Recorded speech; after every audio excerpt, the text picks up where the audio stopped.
harus tahu kapan keputihan itu terjadi. Kalau misalnya keputihan itu terjadi pada saat mau mens atau setelah mens, kayak tadi misalnya infeksi, jamur, atau bakteri, atau bahkan penyakit menular seksual. Nah, itu tuh dapat membahayakan diri seorang wanita tersebut. Itu jangan dibiarin sampai numpuk. Kalau misalnya numpuk, aduh kesian banget daerah kewanitaannya. Ada satu lagi yang nanya, kalau misalnya dicuci pakai air rebusan daun sirih gimana?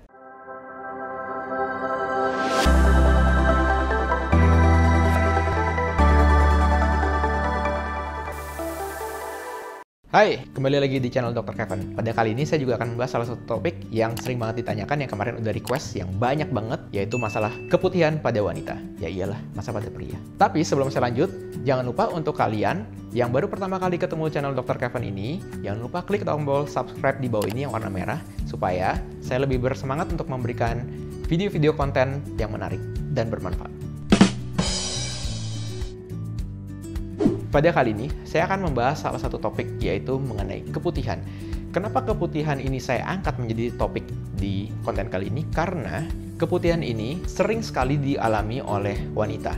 Mau itu baru menopause, atau baru puber, melahirkan, mau promil, dan semuanya. Semua wanita bisa saja untuk mengalami keputihan.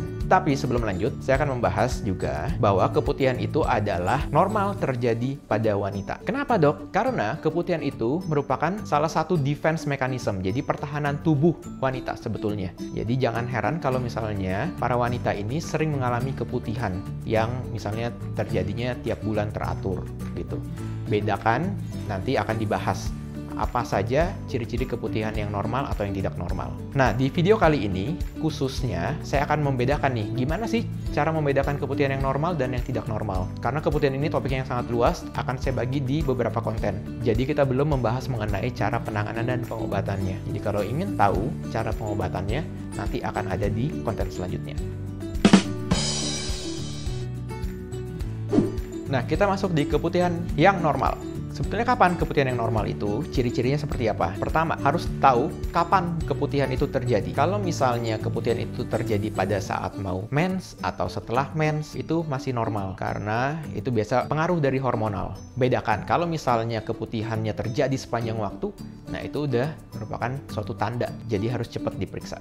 Atau misalnya pada saat selesai berhubungan, terus ada besokannya keluar keputihan, itu juga masih normal. Yang kedua, dilihat konsistensinya. Jadi misalnya kalau keputihannya jernih dan sticky, agak lengket, itu bisa saja normal karena pada umumnya terjadi pada saat sedang subur. Tapi kalau misalnya konsistensinya sudah kental dan banyak, nah itu udah merupakan satu tanda juga ya. Jadi sebisa mungkin segera diperiksa. Tanda selanjutnya adalah diperhatikan warnanya. Jadi kalau misalnya warnanya masih putih, nah itu masih kemungkinan besar adalah normal. Dan jangan lupa diperhatikan tadi poin-poin sebelumnya. Tapi kalau misalnya warnanya udah berubah, jadi agak kekuningan, keabu-abuan, pink, merah, nah itu juga harus hati-hati. Karena kalau misalnya udah ada warna kuning kehijauan itu, kemungkinan besar sudah terinfeksi oleh bakteri-bakteri yang lain. Keputihan itu sebetulnya penyebabnya apa? Pertama, tadi yang kita tahu adalah keputihan bisa disebabkan karena hormon seorang wanita yang sedang naik atau turun.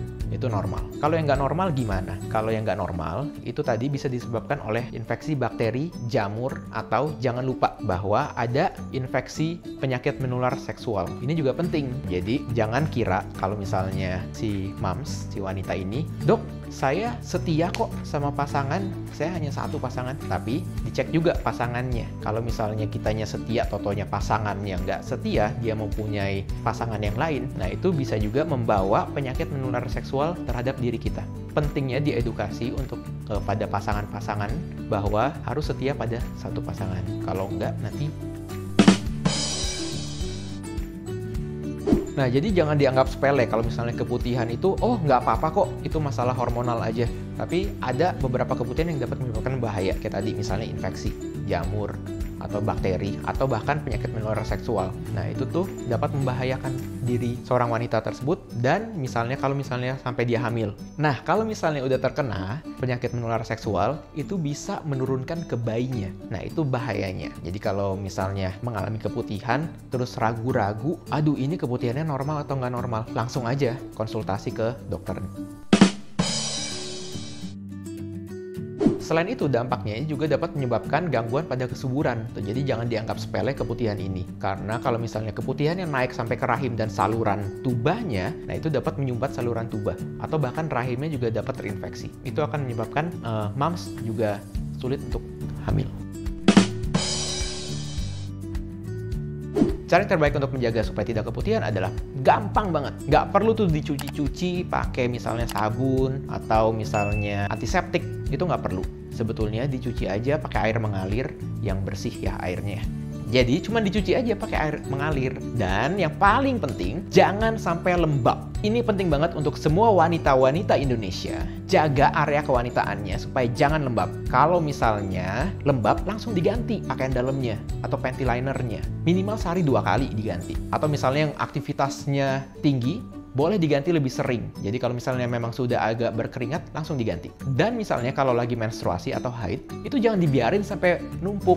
Kalau misalnya numpuk, aduh kesian banget daerah kewanitaannya. Jadi mau dicuci seperti apapun, kalau misalnya memang pola hidup kita juga masih kurang baik, itu tetap aja akan mengalaminya berkali-kali. Jadi penting banget untuk menjaga kebersihan. Ada satu lagi yang nanya, kalau misalnya dicuci pakai air rebusan daun sirih gimana? Sebetulnya itu nggak apa-apa, karena masih memakai bahan alami, nggak gitu masalah. Tapi jangan terlalu sering. Kalau misalnya sebulan sekali, itu masih boleh. Jangan sampai tiap hari sekali. Itu nggak perlu. Karena tadi perlu diingat ya, di area vagina para wanita, itu banyak bakteri-bakteri atau yang kita sebut flora normal, ekosistem normal dari misfi atau si vaginanya itu. Jadi kalau kalian mencucinya dengan air rebusan daun sirih terlalu sering, itu akan bisa merusak tuh flora normalnya, ekosistem yang baik-baiknya itu akan bisa dirusak. Akibatnya apa? Kalau dirusak, tumbuhlah si kuman yang jahat. Kuman yang jahat ini yang akan bisa menyebabkan keputihan dan infeksi dan sebagainya. Jadi, kuncinya adalah menjaga area kewanitaan dengan cara mencuci dengan air mengalir dan jaga supaya jangan lembab. Nah, sekian dulu konten Dr. Kevin kali ini. Jadi buat kalian yang masih ingin bertanya-tanya seputar keputihan atau gimana cara mencuci yang benar, atau misalnya kalian ada pertanyaan lainnya, boleh tulis di kolom komentar di bawah ini. Jangan lupa untuk like, comment, dan subscribe untuk terus mendukung Dr. Kevin, dan share juga ke teman-teman lainnya supaya video ini dapat tersebar luas dan lebih bermanfaat. Saya Dr. Kevin, until tomorrow and stay healthy.